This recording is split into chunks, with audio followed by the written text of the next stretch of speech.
While I work on editing my next big video, I figured I'd switch up my content in the meantime and bring you guys a tier list. It is December 1st, 2024, and as of right now, I'm going to rank every single team in the NFL from elite all the way to tank. A new slate of day games just wrapped up, so I think I have a decent sense of where every single team in the league is at. So let's go ahead and get this started.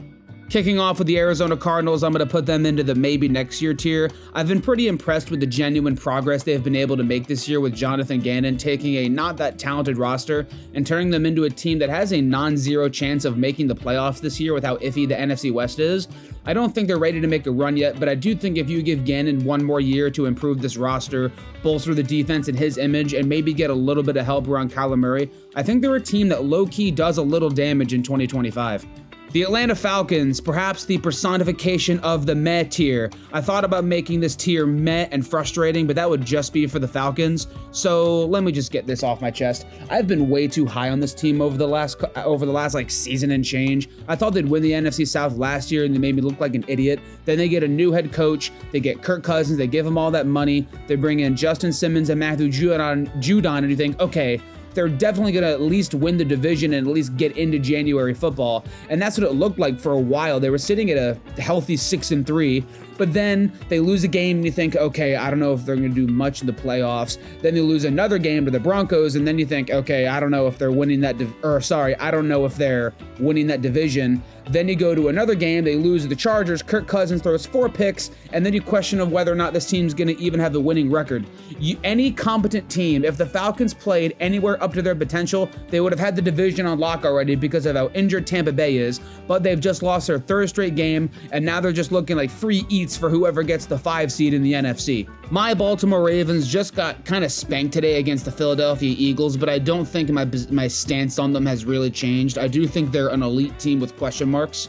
Now they have a brand new question mark on whether or not their kicker can make field goals because he just left 7 points on the board today.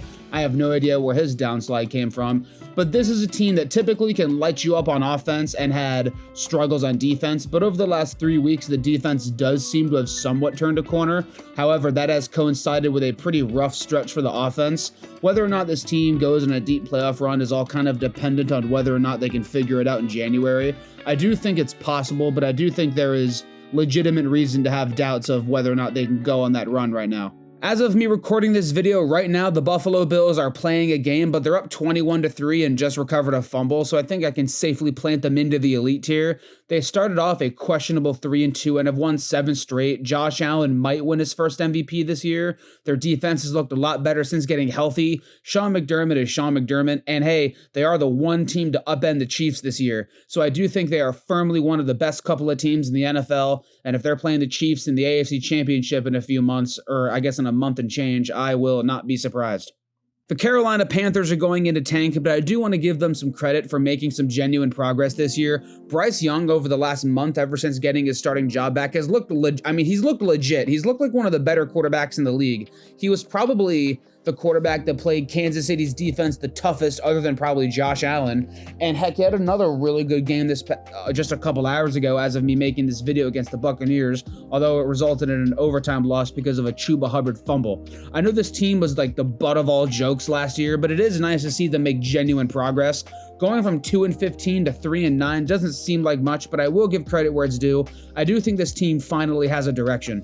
The Chicago Bears were 4-2, but have lost their last 6 games in basically every frustrating way imaginable, so they're going to be put sharply into the maybe next year tier. Caleb Williams has seemingly found his groove after a pretty sluggish start, and their defense seems to be slowly but surely picking up the pieces, but this team just cannot catch a break, and they just fired their head coach.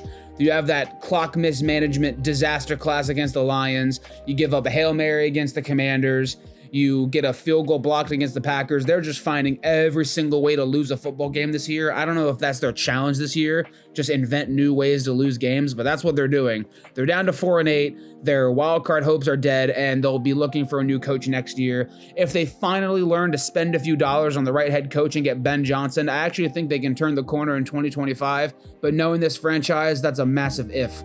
Sitting right next to them and maybe next year are the Cincinnati Bengals. This is one of those teams where as long as you have Joe Burrow and Jamar Chase on your offense, no game is truly unwinnable for you. And especially with them having Trey Hendrickson leading the league in sacks, you'd think they'd be way better than what they are, but this is one of the least clutch teams in the league. They seem to make a back-breaking mistake in every game that costs them.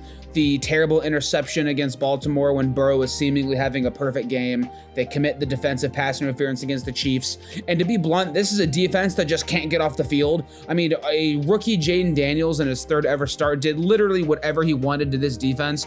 And now any hopes of them going on a run are dead. Even if they win out, they might not get that last playoff spot now that they're 4-8. And now T. Higgins is probably out the door. But again, this is a team I'm not going to write off during Burrow and Chase's time as teammates in Cincinnati. They are a dynamic threat that can win literally any game. So in, I don't know, a couple of seasons, if they go on some deep playoff run by getting hot at the right time, it wouldn't shock me. So that's why they're going to be in maybe next year. But this is just another lost season for the Bengals. Cleveland Browns, the most obvious tank in this entire video, the most pathetic franchise in all of football, and maybe they'd be the most pathetic franchise in all of sports if the Chicago White Sox didn't exist. This is a team that has been shuffling through quarterbacks like a deck of cards for the last 25 years, and then when they finally find the right guy, they proceed to bully him out of town for an adult at quarterback, and not only is the adult quarterback costing you $230 million, not only is the adult at quarterback injury-prone and can't stay on the field, not only did the injury-prone quarterback cost you several first-round draft picks. Not only is the adult at quarterback a terrible human being, but he also sucks at football. This franchise has found a way to do everything wrong ever since they entered the league in 1999, and this has to be the most Browns season of all time because there was hope. They won a playoff game with Baker Mayfield. They gave the Chiefs a hard time. They were on the upswing, and they just had to find a way to screw it up. If Deshaun Watson is the quarterback in 2025, there is no reason to ever take them seriously ever again.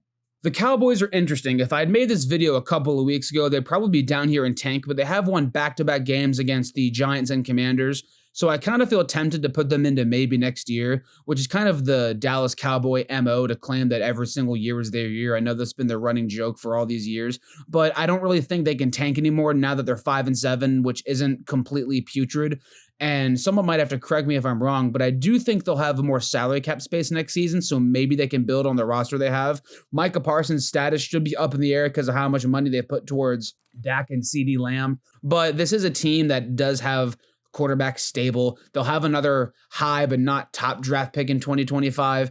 And I don't think they really belong in tank. I don't think they're going to make any real noise next year, but this is more so a product of them not being in tank than them being a chance to be contenders in 2025. One of the pleasant surprises of 2024, the Denver Broncos, they're going to be put into the just get in the dance tier. I got to be honest, I was a Bo Nix hater coming into the draft. I did not think he would be good, and through the first few weeks, he proved me right. But over the last month or so, he's played like one of the best quarterbacks in the league. I mean, he's looked sharp. I don't think he's thrown a single pick. He dominated against the Falcons. He's poised to do it again tomorrow as I'm recording this video when they play the Raiders. If he has a stinker and the Broncos lose, they might drop down to meh, but they probably have one of those wild card spots in the AFC locked up. So I'm going to give them the benefit of the doubt and honestly just give them praise. Good season. Detroit Lions, elite. You don't need me to go down the rabbit hole about how good the Lions are. They've won 10 straight games, and their offense is an absolute juggernaut. I'm a little bit concerned with how they looked in the second half against the Bears, but a win is a win. And when you're sitting at freaking 11-1, the 1 seed is almost a lock, even though the Vikings are right on their heel. I do think it's, I guess, spoiler alert, I do think it's kind of a matter of time before the Vikings kind of slip up a little bit. I do expect the Lions to win the NFC North, and honestly, I'd be kind of stunned if they're not coming out of the NFC at this point. It does feel like they are a tier above everyone else, despite how a certain bird team in the NFC played today. They are far and away the best team in the NFL right now, and putting them anywhere but elite would be foolish. The Green Bay Packers, one of Detroit's rivals and who actually got spanked by Detroit a couple of weeks ago. I'm going to put them in elite with question marks. They're coming off a solid, not super convincing win against Miami on Thanksgiving. The win was never really in question, but that might be more talking about Miami than it is Green Bay. But this is a Packers team that has a lot of upside in the NFC playoffs. I do have some questions about what Jordan Love can do. He seems prone to one nasty interception every single week, but he's still been solid. I don't know if he's going going to be the next Hall of Fame successor or if he's going to be the Jeff Garcia to Favre and Rodgers' Montana and Young, but he's having a solid season, all things considered. And this is a really balanced wide receiver room with like 4 guys that can all make an impact. Combine that with Josh Jacobs and a really good defense. Packers are contenders again. The Houston Texans, I know they won as of me recording this video, but I don't care. They are the Falcons of the AFC. They basically have the AFC South on lock because of the complete lack of competition in their division, but that is a team that suffered brutal back-to-back losses, including gagging against the freaking Titans. And even today, even though they got the win, they let the Jaguars weasel back into it. I am not giving them any benefit of the doubt. They are, like I said about the Falcons, they are free food for whoever gets the 5 seed in the AFC. At this point, I would be stunned if the Texans won a playoff game. Right next to the Texans is their AFC South rivals in the Colts. They are coming off another crazy win today against the Patriots where they had to score a last-second 2-point conversion. I have serious question marks and honestly serious doubts about whether or not Anthony Richardson can be a franchise quarterback, but he looked pretty good all things considered down the stretch today and scored the game-winning touchdown. Sorry, the game-winning 2-point conversion, and are still in that AFC playoff picture. I don't really think they're going to get it, but they're a team you can't really count out. They seem to have a lot of things right except for the quarterback. They have a stingy defense, they have a really good coach, they have Jonathan Taylor, a nice receiving core, but whether or not Anthony Richardson takes that massive leap is the determinant as to whether or not the Colts are going to be anything in the future.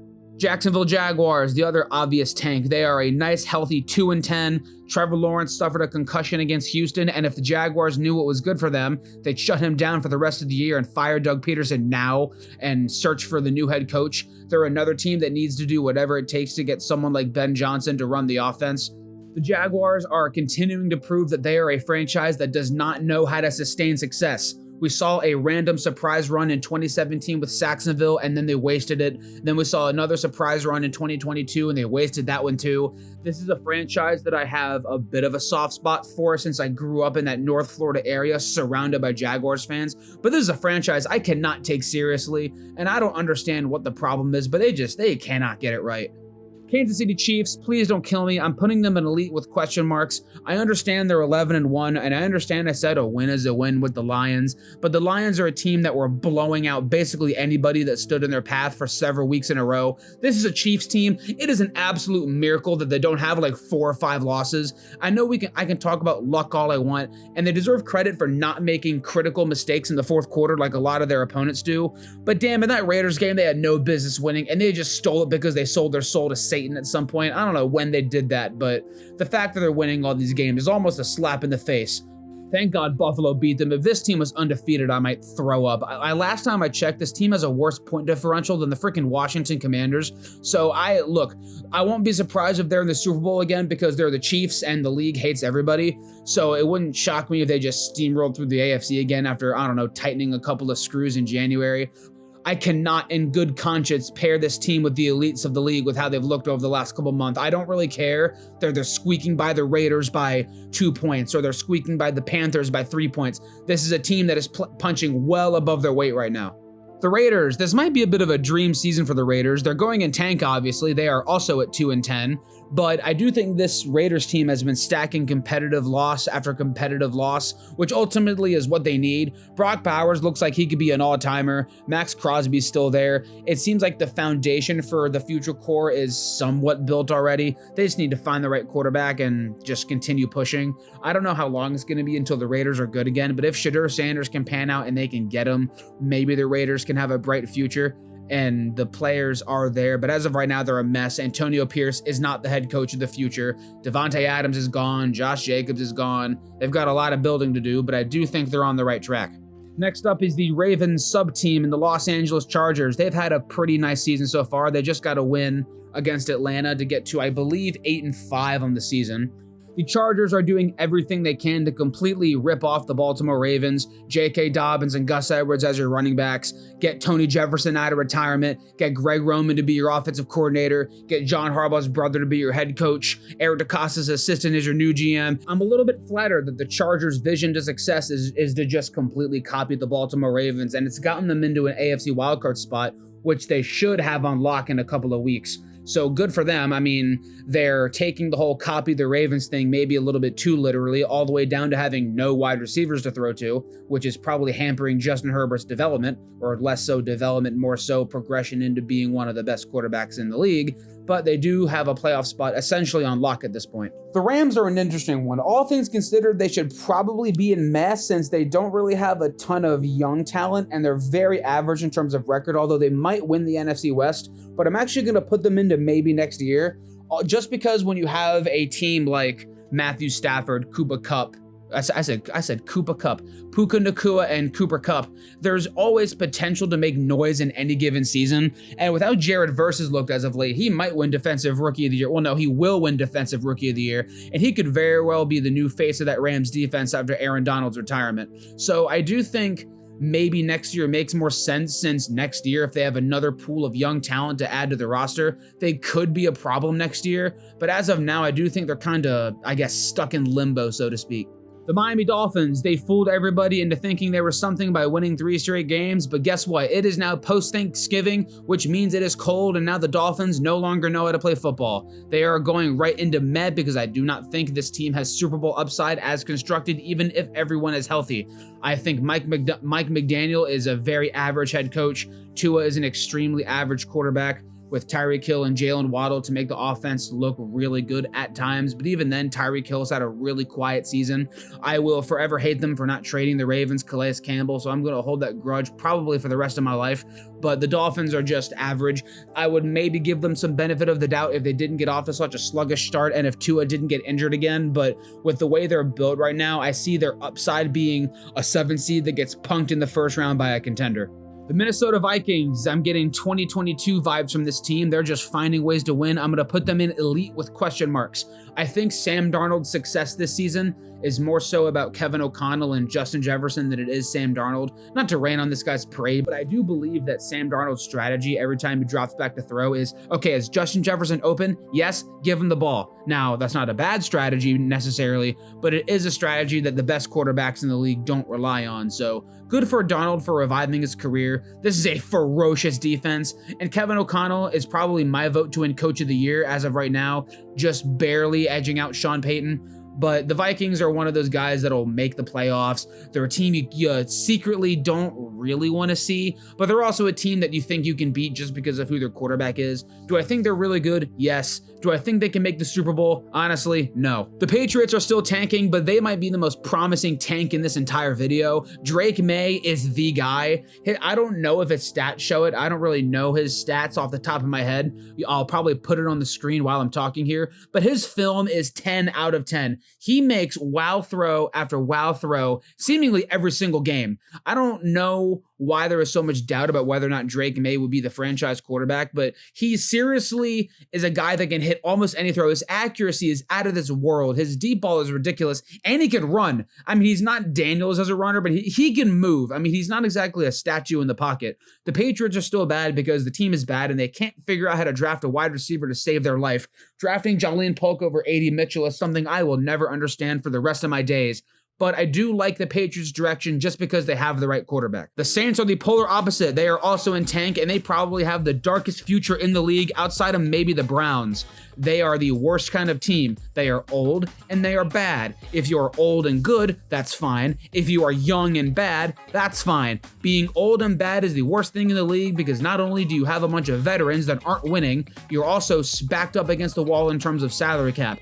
This is a team that just desperately tried to keep the good times rolling by overpaying for Derek Carr and signing vet after vet to try to keep them in it. We're going to get Tyrann Mathieu, and we're going to make a playoff push and win through the power of friendship. No, Dennis Allen was your head coach for too much of the year. 7 straight losses finally did him in, and I have no idea why he was a head coach to start the year. It took losing to the Carolina Panthers for that franchise to finally take the hint.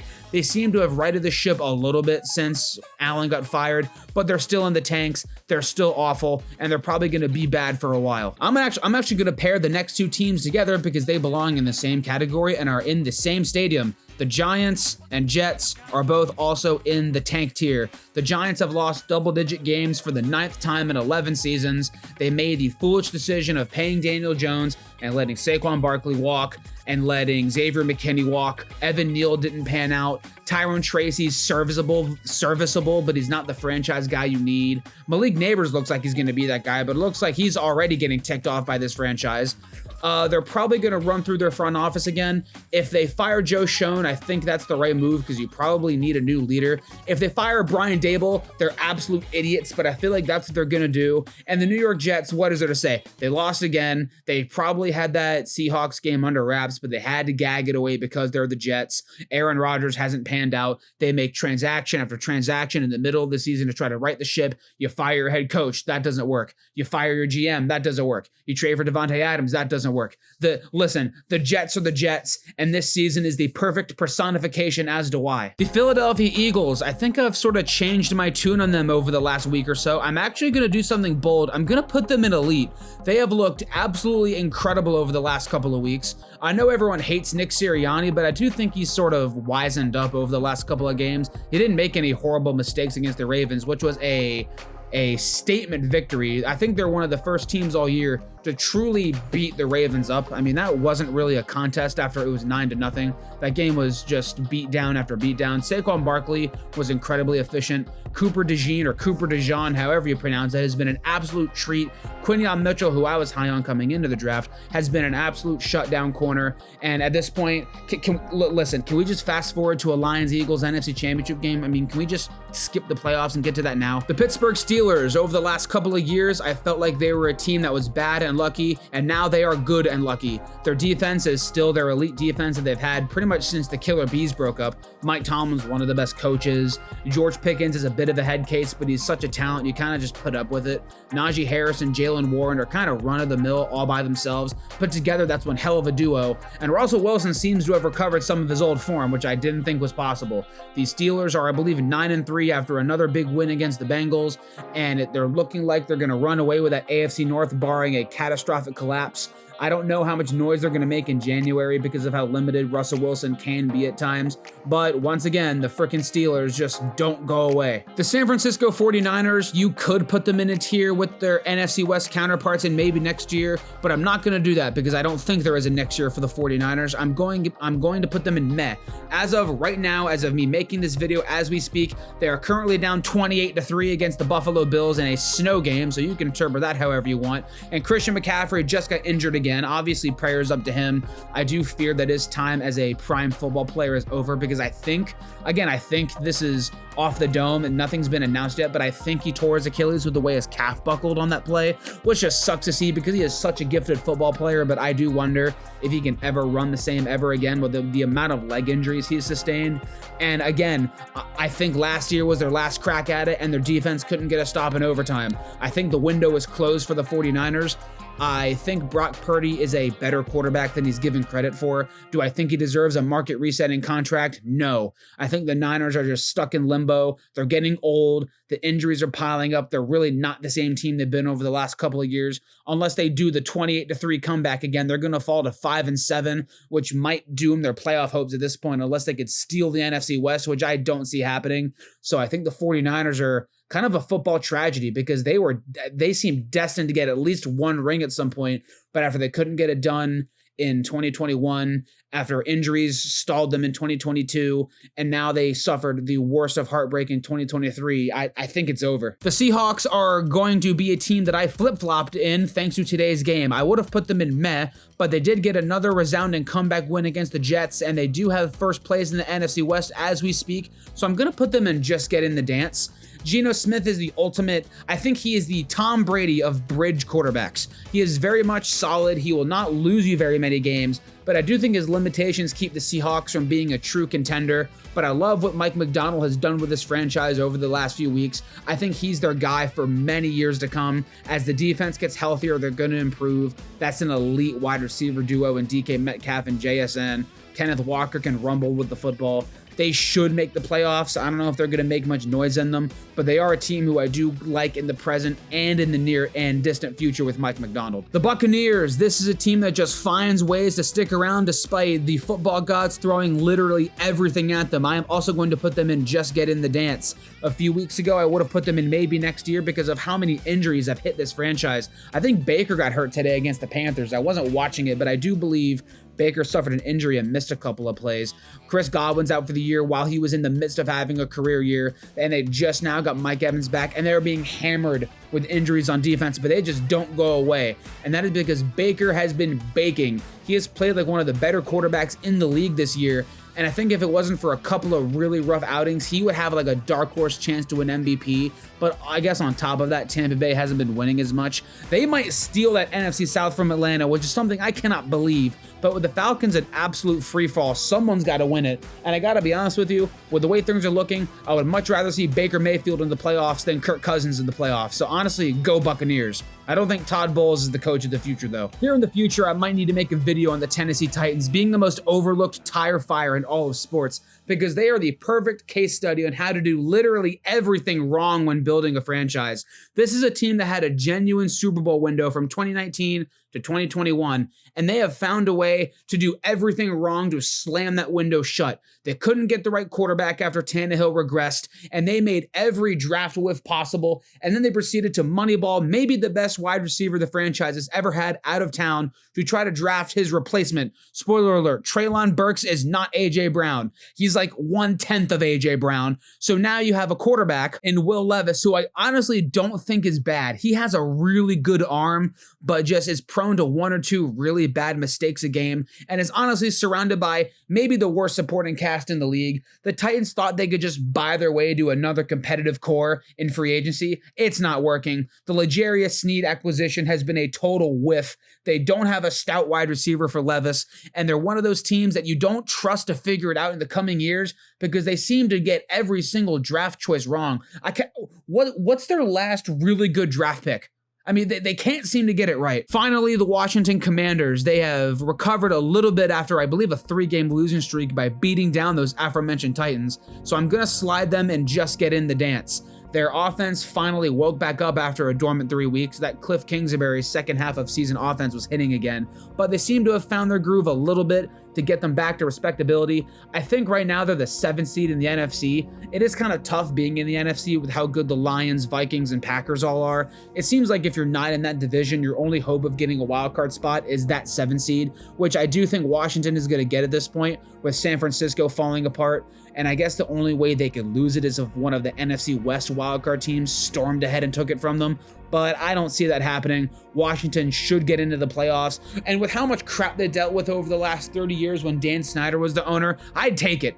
Frankly, I will take any amount of success you can find and just run with it. I don't know if Dan Quinn is the guy, but Washington seems to be building their way back to being a respectable franchise that can win every now and then, instead of a dumpster franchise that can win every now and then. And that'll wrap it up for this tier list. It's a pretty even list. We have 4 tiers with 5 teams exactly. I think I like the way this list shaped out. If you have any major disagreements, feel free to yell at me in the comments below. I may or may not respond.